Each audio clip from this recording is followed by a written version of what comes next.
En nuestro país tenemos, como les decía, leyes muy buenas y el Código Penal, al referirse al aborto terapéutico, no tiene por finalidad legalizarlo, sino únicamente proveer de una respuesta legal a las situaciones excepcionales que pueden darse en la realidad. Y debemos tener claro que esto que está legislado en el Código Penal y que obedece a la regulación de la Constitución peruana no puede ser interpretado bajo una regulación discrecional de rango directoral, que es un rango jurídico inferior a la Constitución política y a la Convención Americana de Derechos Humanos. Ninguna autoridad del Estado puede desnaturalizar el derecho a la vida que corresponde al concebido.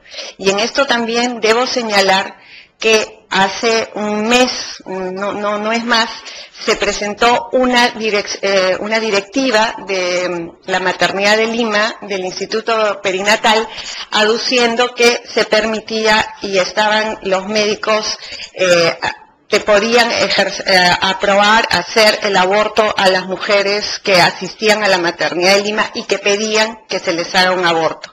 Entonces, con respecto a esto y a estas resoluciones o directorales o de organismos que no tienen mayor injerencia, uno no puede callar o estar tranquilo frente a normas que no respetan los rangos constitucionales.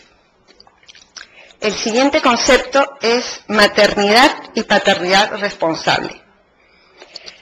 Pedro Juan Viladrich, en su libro Agonía del matrimonio legal, nos da cuenta de que en nuestras sociedades se puede constatar el recrudecimiento de la delincuencia juvenil, el desamparo de la infancia abandonada o maltratada, el aborto, las separaciones entre los padres, la explotación económica de los niños y adolescentes, la carestía y el mínimo espacio que hoy encontramos en las viviendas, la alienación materialista de jerarquía de valores.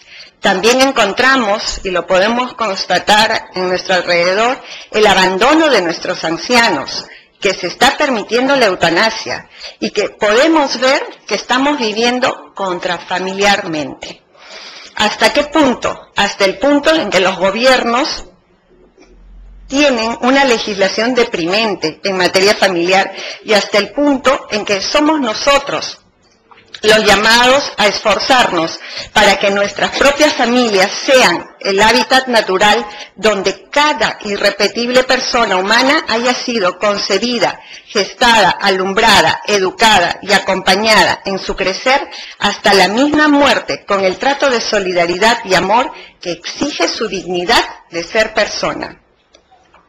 Muchos padres tendemos a reducir la educación familiar casi a los resultados de nuestros hijos en el colegio. Nos interesa que sean buenos en matemática, ciencias naturales, que sepan idiomas, computación. Y sin embargo, esa dimensión es la menos esencial y por tanto la menos familiar de los educadores. Confundimos el objeto de la educación con aquella parte de la verdad, el bien y la belleza que solamente pueda dar dinero, que sirva para una colocación rentable o socialmente prestigiosa.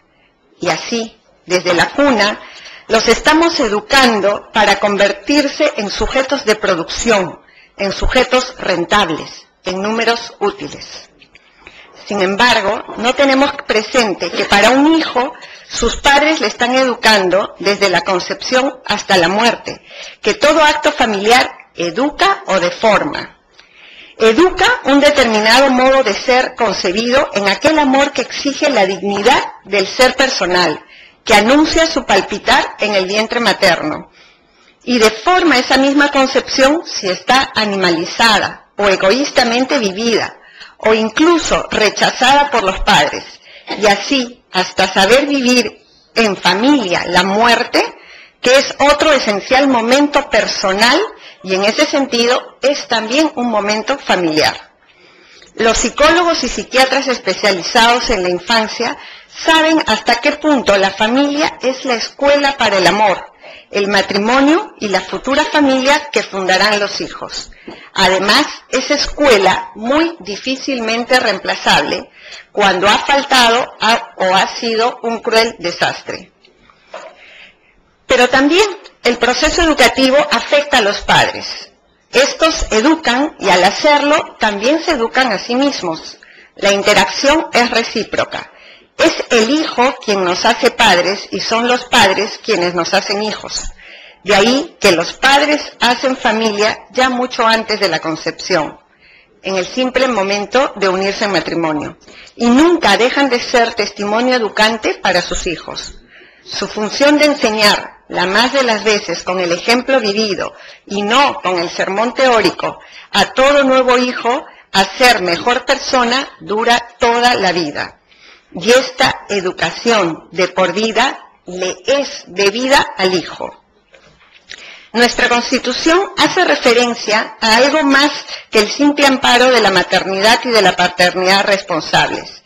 Se habla de una política nacional de población que tiene como objetivo difundir y promover la paternidad y maternidad responsables, pero que al mismo tiempo reconoce el derecho de las familias y de cada una de las personas a decidir. Una política nacional de familia buscará a través de la maternidad responsable un control en el número de nacimientos de los peruanos, pero por mandato constitucional deberá respetar las decisiones al interior de cada familia.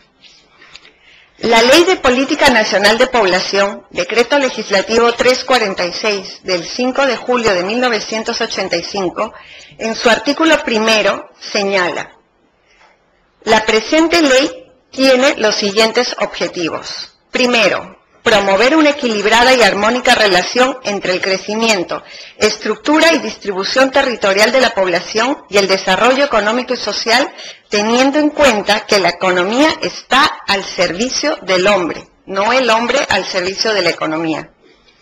Segundo, promover y asegurar la decisión libre, informada y responsable de las personas y las parejas sobre el número y espaciamiento de los nacimientos, proporcionando para ello los servicios educativos y de salud, para contribuir a la estabilidad y solidaridad familiar y mejorar la calidad de vida.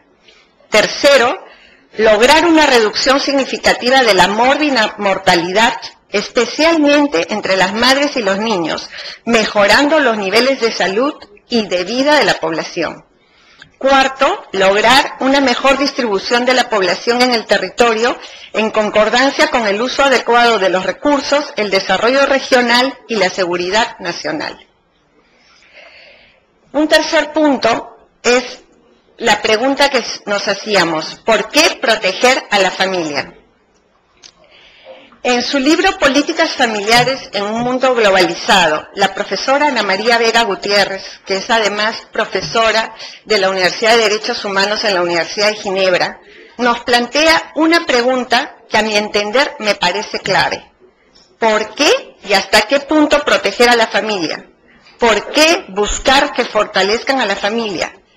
¿Qué tipo de familia es la que se debe proteger?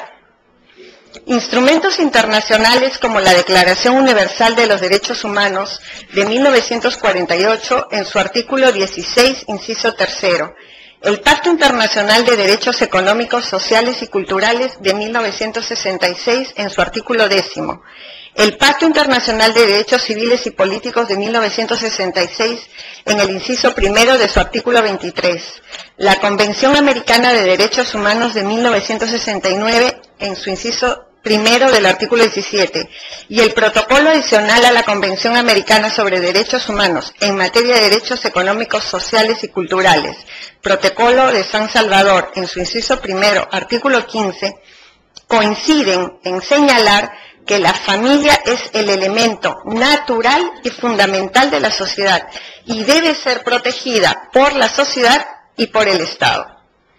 En este sentido, el artículo 4 de nuestra Constitución a la letra dice: la comunidad y el Estado también protegen a la familia y promueven el matrimonio. Reconocen a estos últimos como institutos naturales y fundamentales de la sociedad. coincidiendo con lo declarado en los instrumentos internacionales y dando la pauta inicial del por qué se debe proteger a la familia, que es una institución de derecho natural anterior a la aparición del Estado y que además es fundamental para la subsistencia de toda la sociedad.